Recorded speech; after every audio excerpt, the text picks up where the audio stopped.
Imagine taking leftover plants, food scraps, or farm waste and turning them into electricity. That's exactly what biomass power does.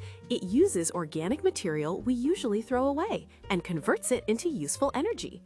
So what does biomass actually mean? Biomass is anything that came from plants or animals. Think rice husks, coconut shells, wood chips, food waste, or even animal manure. These materials originally grew using sunlight, so they still contain stored energy. Because new plants can grow again, biomass is considered a renewable energy source when it's managed responsibly. Now, how does biomass become electricity? There are two main ways. The first is direct burning. Dry biomass is burned in a controlled furnace. That heat boils water, creating steam. The steam spins a turbine, the turbine turns a generator, and electricity flows out. Very similar to how coal power plants work, except the fuel is organic waste instead of coal.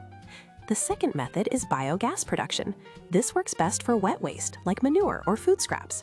The waste goes into a sealed tank with no oxygen. Inside, microorganisms break it down and release a methane-rich gas. That gas is captured and burned in an engine or generator to produce electricity.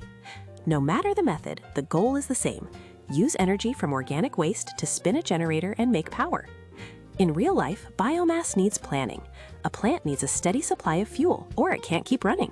The material often needs drying or processing so it burns cleanly.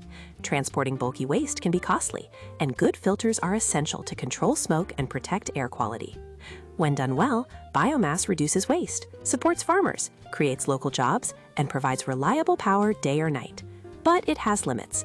Poorly managed plants can pollute the air, and cutting trees just for fuel makes biomass harmful instead of sustainable. Biomass isn't a magic fix, but when done responsibly, it turns everyday waste into dependable, renewable electricity.